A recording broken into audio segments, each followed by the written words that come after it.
মমতা ব্যানার্জি মাননীয় মুখ্যমন্ত্রী বলে দিলেন যে আরে চুপচাপ থাকো দুধেল গায়েরা। ঠিক বললাম না ভুল বললাম মনে হচ্ছে? ঠিক চুপচাপ থাকো, আমি আছি।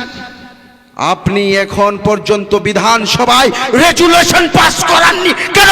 এই জবাব আপনাকে দিতে হবে। মুসলমানরা আপনার কেনা গোলাম নয়, আপনি এদেরকে কেনা গোলাম বন্ধুয়া মজদুর মত সমঝিয়ে। এই মুসলমানরা যদি আপনাকে মুখ্যমন্ত্রী বানাতে পারে, এই মুসলমানরাই যদি আপনি না মানেন, তাহলে গদি থেকে আপনাকে মহাসাগরে ফেলে দিতে পারে। আরএসএস আচ্ছা হ্যায়, আরএসএস খুব ভালো, বিজেপি খারাপ। আরএসএস ভালো, বিজেপি খারাপ, তাই না? বিজেপি খারাপ, আরে আরএসএস এর বাপ হচ্ছে, বিজেপির বাপ হচ্ছে আরএসএস। খবরদার, সাবধান, বি কেয়ারফুল। বর্তমান চিফ জাস্টিস যিনি আছেন সঞ্জীব খান্না, উনি কিন্তু কিছুদিন পর রিটায়ার হয়ে যাবেন, হবে কি না? এটা ইন্টারিম রিলিফ, এখনো অনেক কিছু বাদ দেয়নি। এই আমরা চাইছি শুধু আইনের কিছু জিনিস চেঞ্জ নয়, এই পুরো আইনটা বাতিল করতে হবে। আজকে আপনার বাড়ির লড়াই নয়, দুটো লড়াই। একটা হচ্ছে ভারতবর্ষের সংবিধানকে বাঁচাতে হবে, ভারতবর্ষের হিন্দু মুসলিম ঐক্যকে বাঁচাতে হবে, আর একটা হচ্ছে আপনার বাপের কবরকেও বাঁচাতে হবে, জানাজার নামাজে পড়ার জায়গাও বাঁচাতে হবে, আল্লাহর মসজিদ বাঁচাতে হবে, মাদ্রাসা বাঁচাতে হবে। বুঝতে পারছেন কি ভয়ানক? মমতা ব্যানার্জি মাননীয় মুখ্যমন্ত্রী বলে দিলেন যে আরে চুপচাপ থাকো দুধেল গায়েরা।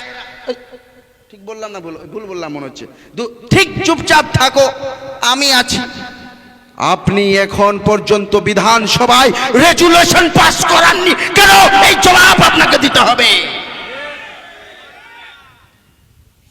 মুসলমানরা আপনার কেনা গোলাম নয়,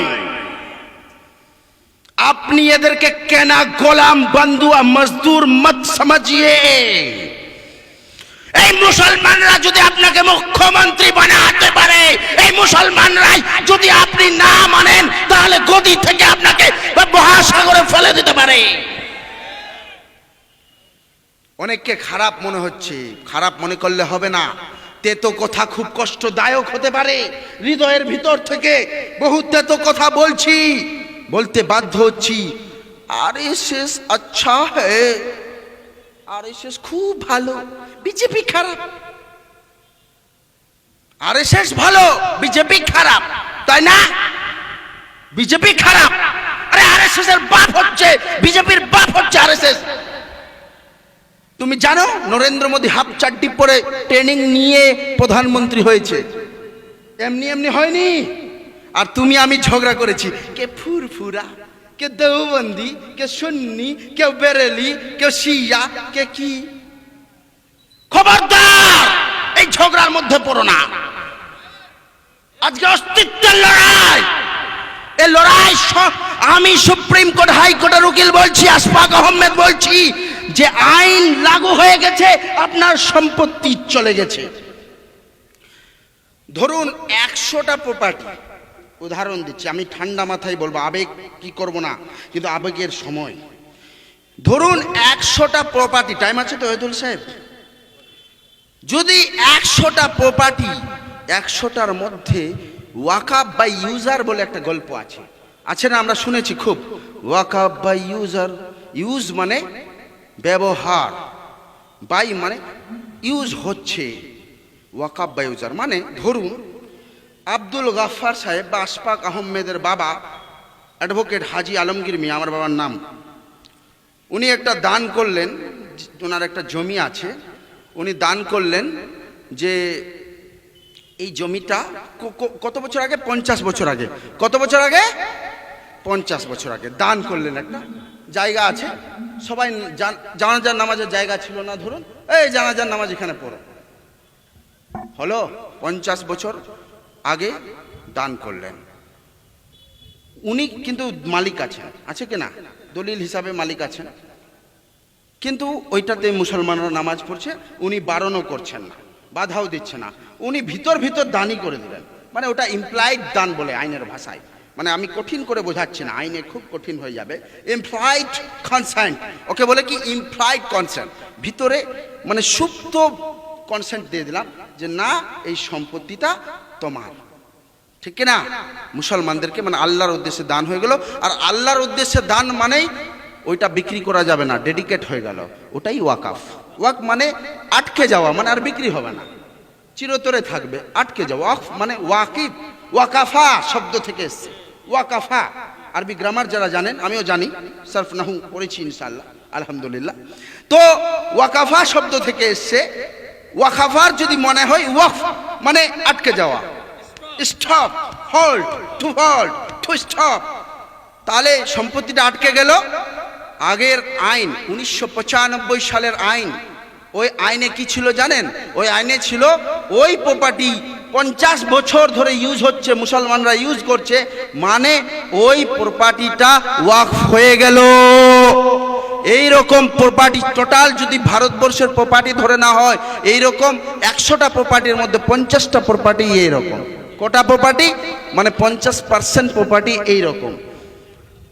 এক আইন দিয়ে 50% মানে ওয়াকাবের সমস্ত সম্পত্তির মধ্যে হাফ সম্পত্তি দখল করে নিল। মোদি আইন করলো ওয়াকাব বাই ইউজার চলবে না। আমি প্রশ্ন করলাম, মিস্টার মোদি এ বাতাও, বলো ওয়াকাব বাই ইউজার চলবে না? একজন আমার বন্ধু তৃণমূলে যোগ দিয়েছে, আইন একসাথে পড়ছিলাম, হোয়াটসঅ্যাপে আমাকে মেসেজ করেছে, এত বলে বেড়াচ্ছ, একটা 5টা জিনিস বলো তো এর বিরুদ্ধে কি আছে। জ্বলে যাচ্ছে ভেতরটা, আরএসএস এর মাল তো, নামে তৃণমূল করে ভেতরটা আরএসএস। ওই কি বলে আপনাদের এখানে কি আছে, ওই কি ওটা বলে, ওই যে ফলটা যার মধ্যে ওই ভিতরে কুমড়ো, মাকাল ফল, ওকে, ওর ভিতরটা দেখবেন, ভিতরটা গেরুয়া আর বাইরে সবুজ। এ হচ্ছে ব্যাপারটা। আমাকে বলছে 5টা জিনিস বলুন। আমি বললাম ঠিক আছে বলবো বাবা। প্রথম কথা হচ্ছে এই প্রভিশন, এই নিয়মটা শুধু কি মুসলমানদের জন্য আছে? আমি পড়াশোনা করলাম, শুধু কি মুসলমানদের জন্য আছে? না। Hindu endowment act, Andhra Pradesh Hindu board, যেমন মুসলমানদের ওয়াকফ বোর্ড আছে, হিন্দুদেরও বোর্ড আছে। অন্ধ্রপ্রদেশ, তেলেঙ্গানা, বিভিন্ন জায়গার বিভিন্ন আইন, বিভিন্ন সব ঘেটে দেখলাম, হিন্দুদের ওদের ওই নিয়মেও ভারতবর্ষের আইনে ওদেরও আছে। যদি কোনো মন্দির ইউজ হয়ে যায় তাহলে দলিল ছাড়া ওই মন্দিরটাও মানা হবে। তাহলে মসজিদের ক্ষেত্রে কেন এই বৈষম্য? এ মোদি উত্তর দাও, মসজিদের জন্য কেন এই বৈষম্য? এর মানে ভারতবর্ষে আমাদেরকে সংবিধান একটা জিনিস দিয়েছে, সমতা। কি দিয়েছে? সমতা, ইকুয়ালিটি বিফোর ল। আমরা ইংরেজিতে বলি ইকুয়ালিটি বিফোর ল, ল এর কাছে সব সমান, কোনো ধর্ম কিছু না। তো যদি হিন্দু ধর্মে মানে ওয়াকাব মানে ওদের দান করা যদি ইউজেস থাকে, তাহলে মুসলমানদেরই বাদ আগে দিল কেন? মানে টার্গেটলি করছেন কিনা? এটা ভারতবর্ষের 1 নম্বর সংবিধানটাকে শেষ করে দিল। বুঝতে পারছেন ভাইজান? আমি আবেগী বললে কিন্তু বলতে পারি, আগুন জ্বলে যাবে, কিন্তু আমি আগুন ঝরাতে আসিনি। আমরা হিন্দু মুসলিম ভাই ভাই, এক বৃন্তে দুটি কুসুম, হিন্দু মুসলমান, মুসলিম তার নয়ন মণি, হিন্দু তাহার প্রাণ। আমরা সাম্যের কবি কাজী নজরুল ইসলামের কথা বলি। আমরা শুধু আপনাদের বুঝাচ্ছি যে এখন আপনার জ্বালাটা কোথায়। জৈন মাইনরিটিজের মধ্যে জৈন আছে, ওদের মন্দির ভেঙে দিয়েছে মুম্বাইয়ে। শুধু মুসলমানদের উপর হামলা নয়, জৈনদের উপর হামলা, খ্রিস্টানদের উপর হামলা, সবার উপর। কিছুদিন আগে খ্রিস্টানদের পাদ্রীকে জ্বালিয়ে পুড়িয়ে মেরে ফেলে দিয়েছিল, ওই ব্যক্তিটাকে জেল থেকে বের করে দিয়েছে মোদি। শুধু মুসলমানদের উপর হামলা নয়। আমি বলতে চাইছি বুঝুন, আইনটাকে বুঝুন কি জিনিস, একটু বুঝবেন তো, সঙ্গ দেবেন। হাত তুলুন কে কে বুঝতে চাইছেন। তো দ্বিতীয়, আস্তে আস্তে আমি নোট করে নিয়ে এসেছি, সব বলবো মোটামুটি যতটা পারবো, কারণ টাইমও দিতে হবে, হুজুর সাহেবরা আছে। দ্বিতীয়টা হচ্ছে প্র্যাকটিসিং মুসলমান। এটা হিন্দুদের মধ্যে কেন নেই আইন? কেন করলো না মোদি? হিন্দুদের মধ্যেও করো, সমান সমান থাকবে না, সমান বলবে এক দেশ এক কানুন, তো এক দেশে কানুন করো। তুমি তো মুনাফিকের বাচ্চা, মুনাফিক, তুমি তো একদম হিপোক্রেট, উল্টে যাও, এখানে ওখানে ওখানে দোগলা কোথাকার। বলছো প্র্যাকটিসিং মুসলিম, কেউ যদি ওয়াকফ করতে চায়, কেউ যদি কোনো দান করতে চায়, ওয়াকফ করতে চায়, তাকে প্র্যাকটিসিং মুসলিম হতে হবে। কি হতে হবে?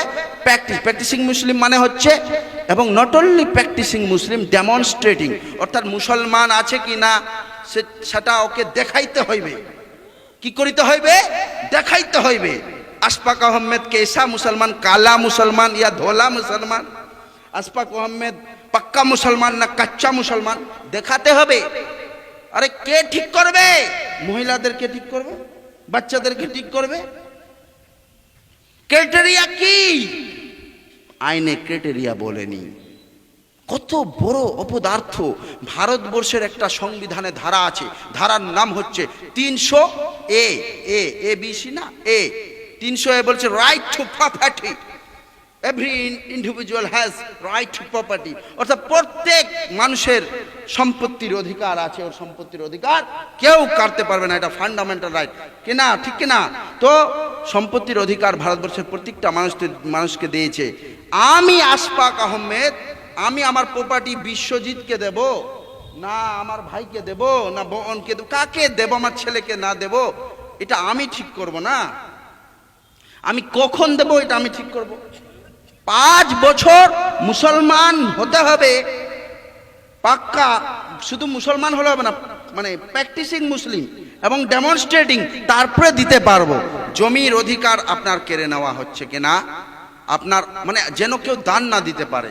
এটা কত বড় মানে চাল করে আইনটা। আরে ছুরি মারবি, ডাইরেক্ট মার না, পিঠে কেন মারছিস? বুঝতে পারছেন কথাটা? পিছন দিক দিয়ে আসছে। এবং প্র্যাকটিসিং মুসলিম হতে হবে, তাহলে এইটাও কিন্তু সংবিধান বিরোধী। 2 নম্বর ধারা 26 বলছে মুসলিম হিন্দু সবাই নিজের নিজের তারা ধর্মস্থানগুলো পরিচালনা করবে, ধর্মস্থানগুলোকে দেখভাল করবে। ঠিক না? আমার একটা কথার উত্তর দেন, মন্দিরে কি কোনো ইমাম সাহেব গিয়ে পূজা করবে? জবাব দেন না। মন্দিরে কেউ ইমাম সাহেব পূজা করবে না। মসজিদে কেউ পুরোহিত এসে নামাজ পড়াবে না, তারা আলাদা আলাদা করবে। ওই রকমই প্রত্যেকটা ধর্মের মানুষ তাদের ধর্মীয় সম্পত্তিগুলো পরিচালনা করবে। ওই রকম হিন্দুদেরও পরিচালনা জিনিস রয়েছে, মুসলমানদেরও ওয়াকফ ছিল বলছি, এই জন্য বলছি যে ছিঁড়ে নিয়েছে। এখনো যদি শুয়ে থাকো হে মুসলমান, তাহলে কিন্তু আর তোমার সম্পত্তি কেউ বাঁচাতে পারবে না। আল্লাহ আসবে না বাঁচাতে। আল্লাহ তোমাকে পরীক্ষা নিচ্ছে যে তুমি কতটা লড়াই দিতে পারো, কতটা এই জালিম সরকারের বিরুদ্ধে কতটা তুমি লড়তে পারো। এই জালিম সরকার যে ভারতবর্ষের সংবিধানকেও মানে না। মোদি যখন ভোটের আগে বলেছিল আব কি বার 400 পার তো সংবিধান ভি পার, যদি 400 পার হয়ে যায় তাহলে সংবিধানকে শেষ করে দেব। আরে সহজ, স্বাধীন তুমি মোদি করনি, আরএসএস এর চাড্ডিরা তোমরা স্বাধীনতা করনি, তোমরা ভারতবর্ষের পতাকাকে মাননি, তোমরা এই দেশের বিরুদ্ধে ছিলে ইংরেজদের দালালি করতে। আর এই ভারতবর্ষের মুসলমান, হিন্দু মুসলমান, গান্ধী থেকে শুরু করে পণ্ডিত জওহরলাল নেহরু থেকে শুরু করে আবুল কালাম আজাদ থেকে শুরু করে সবাই মিলে কিন্তু লড়াইটা দিয়েছিল কি না? তো আমরা দেশটা রক্ত দিয়ে স্বাধীন করেছি।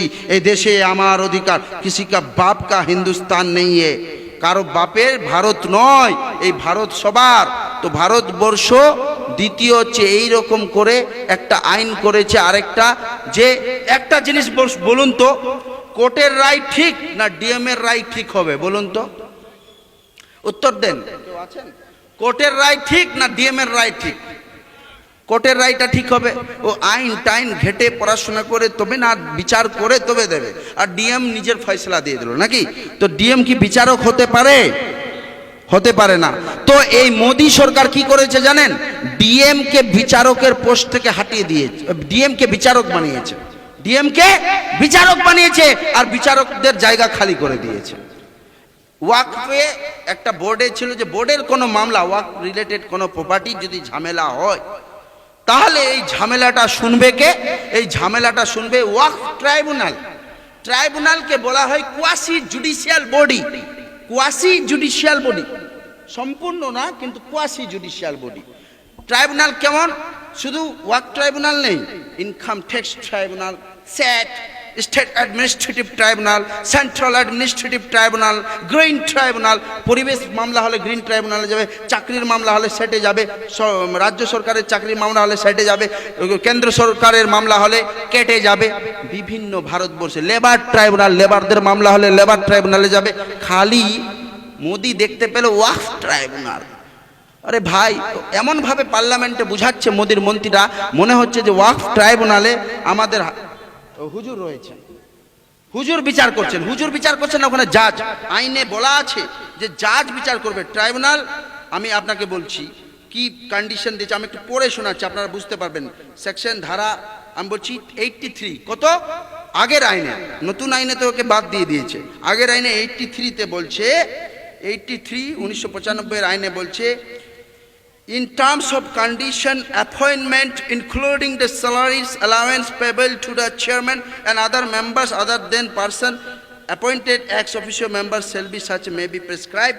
আর বলছে কি বলছে, one person who shall be a member of state judicial service holding a rank not below that of district session civil class 1 who shall be the chairman। ওই ট্রাইব্যুনালের বিচারকর্তার মেন বিচারপতির চেয়ারম্যান হবে কোনো ডিস্ট্রিক্ট কোর্টের প্রাক্তন বিচারপতি। না, এটা ছিল আইন, এটা ভালো ছিল। কিন্তু মোদি কি করেছে? প্রাক্তন বিচারপতি বিচার করতে পারবে না। সংবিধানকে শেষ করে দাও, ভারতবর্ষের স্ট্রাকচারকে শেষ করে দাও, বিচার ব্যবস্থাকে শেষ করে দাও। বিচার করবে ডিএম। আমাকে বলুন তো, ডিএম বিচারক না সরকারের চাকর?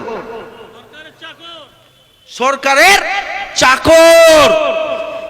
Public service. একটা IAS, Indian administrative service, IAS officer DM হয়। আর ডিএম কে প্রধানমন্ত্রীর হুকুম মানতে হবে, মুখ্যমন্ত্রীর হুকুম মানতে হবে, তাই না? আমি একটাই কথা বলি, উসুলোं पर अगर आज आए तो टकराना जरूरी है, तू जिंदा है तो जिंदा नजर आना जरूरी है।